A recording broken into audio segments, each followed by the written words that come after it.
Okay, Shalom. Like to start off by giving all praise, glory, and honor to Yahweh, by Hashem, Yahweh Shai, by Hashem Rakakwadash. Double honors to the apostles and elders of Great Millstone. Peace and safety to the elect. Teaching the word all over the four corners of the earth. Okay, Shalom.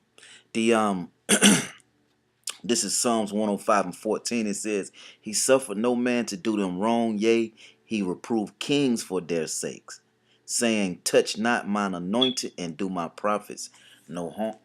No harm. So Yahweh Shema Shai, that you can't just deal with the Lord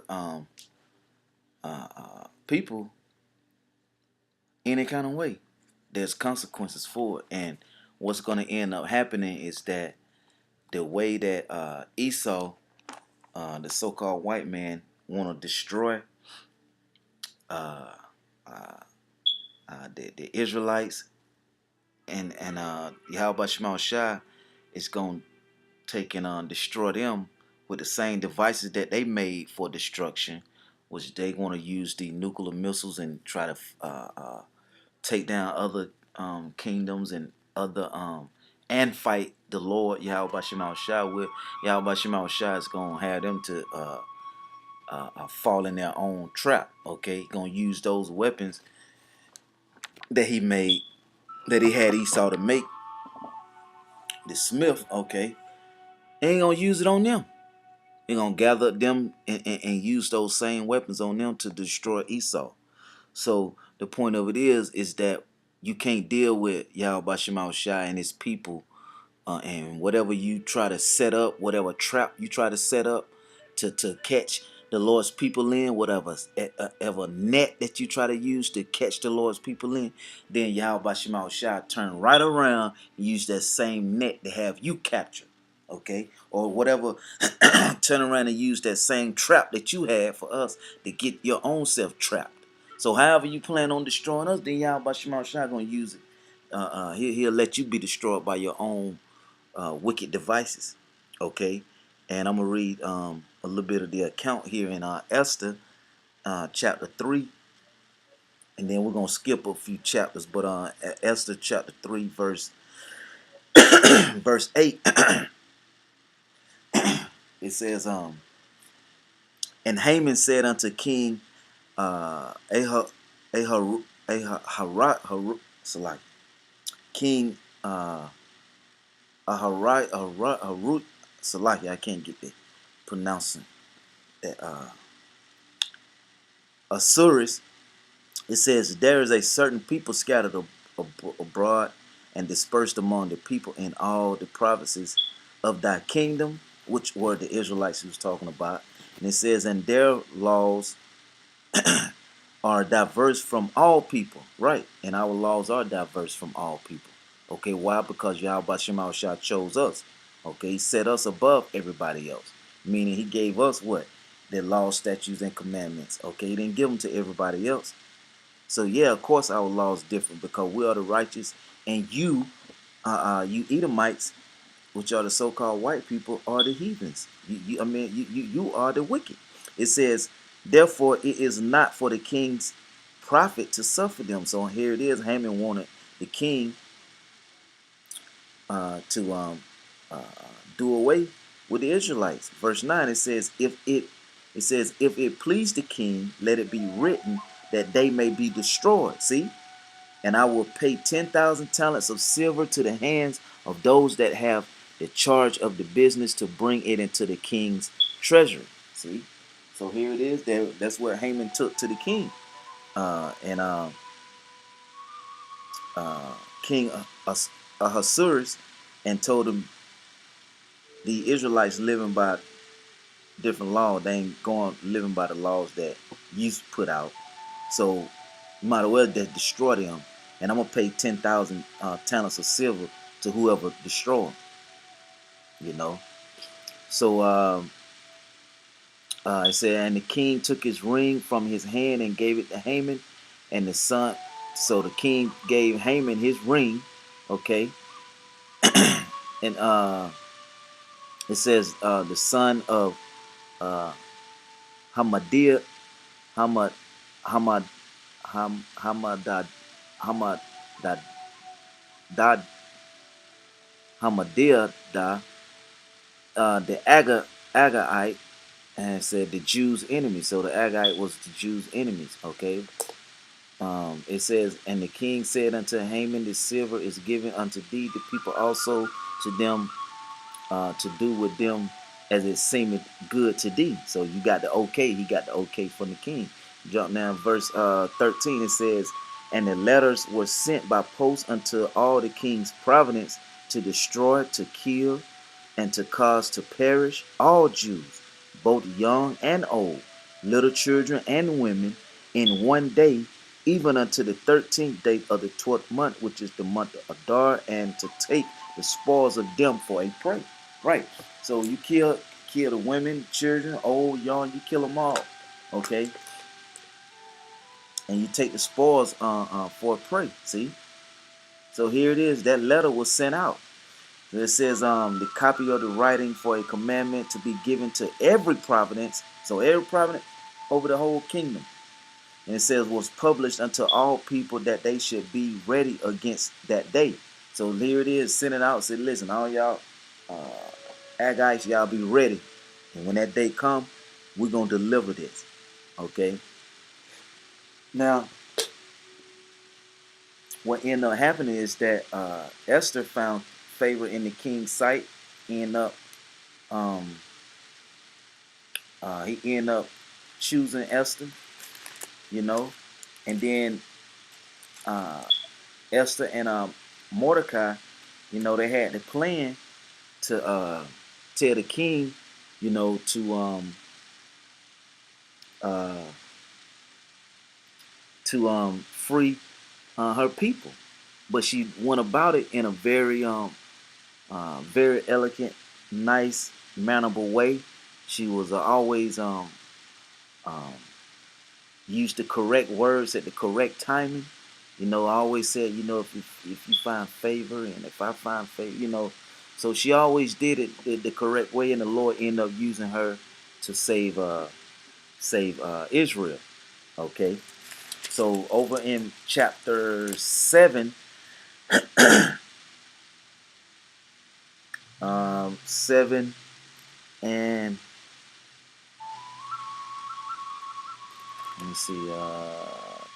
Let's start at verse 1. It says, so the king and Haman came to the banquet with Esther the queen, and the king said again unto Esther on the second day at the banquet of wine, what is thy petition, Queen Esther?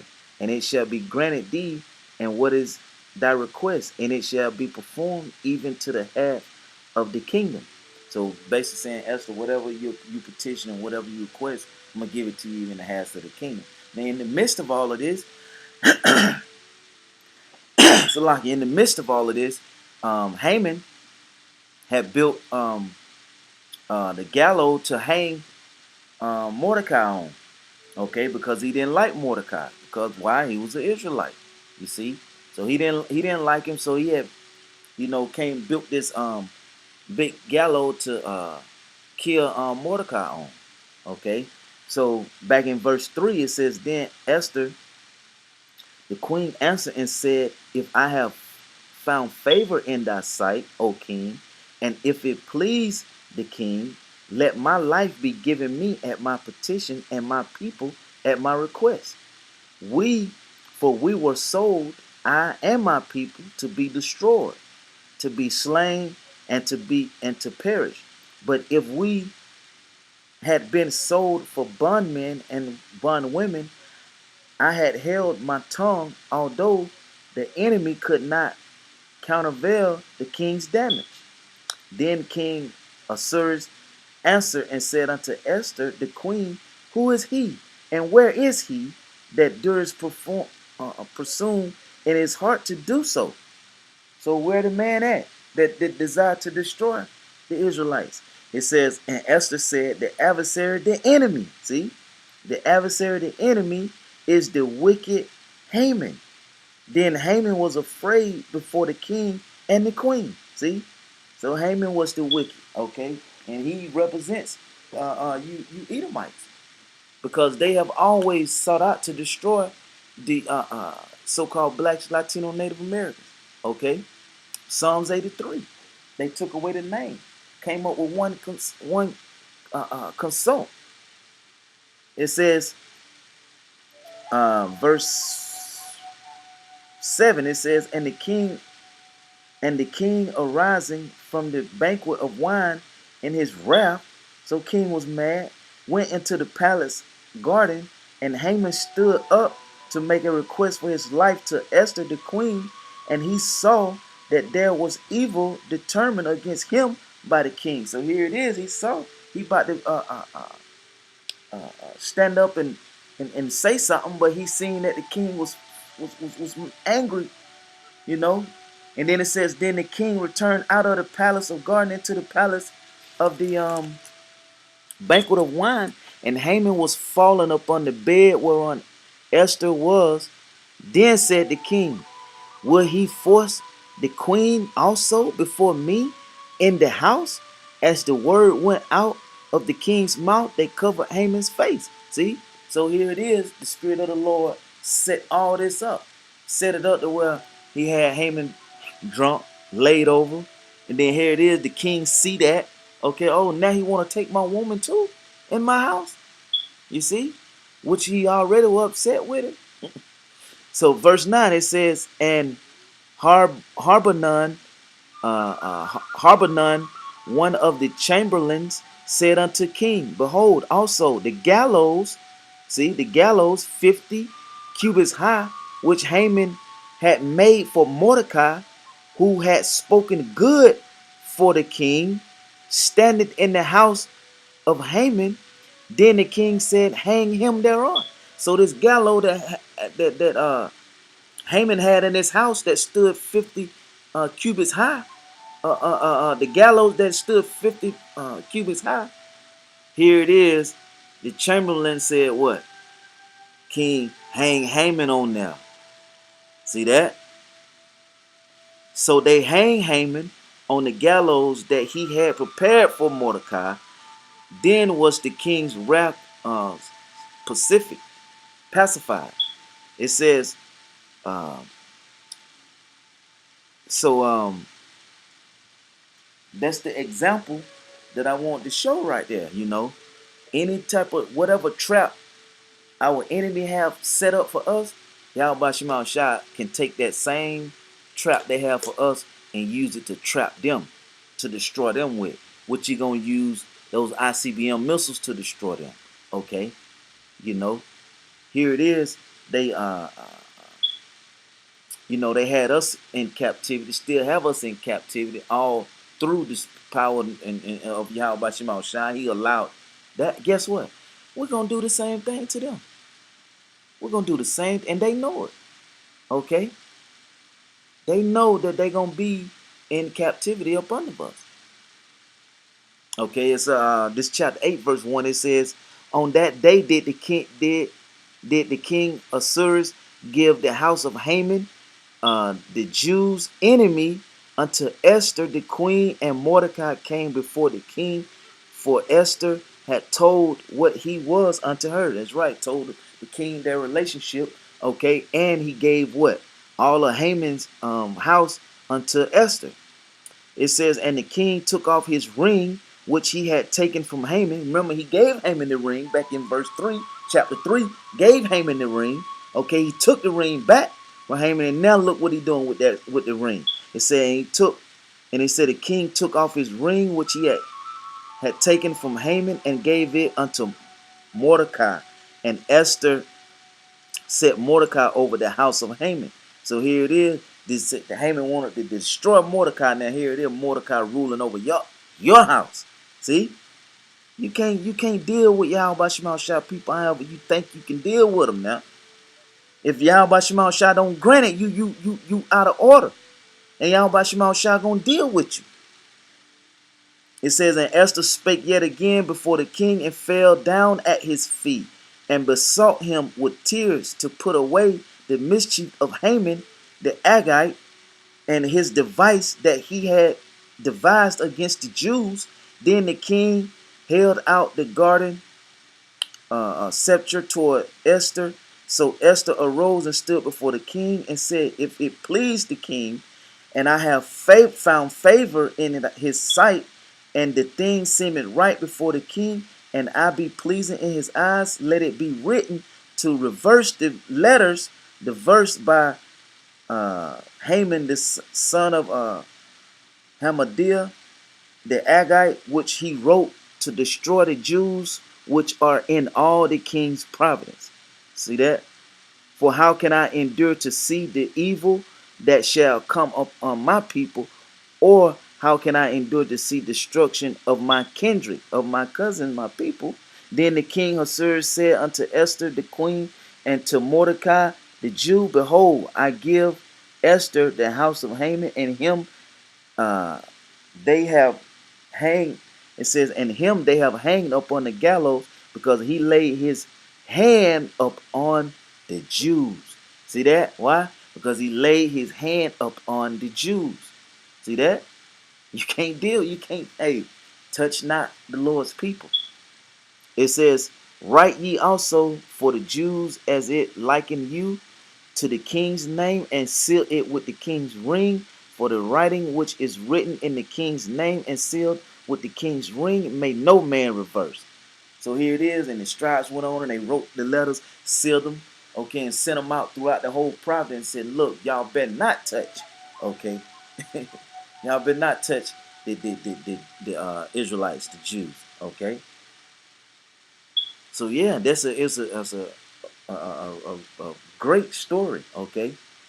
It's a great on how the Lord used Esther, okay, and Mordecai, and how he set the trap Esau set up for you.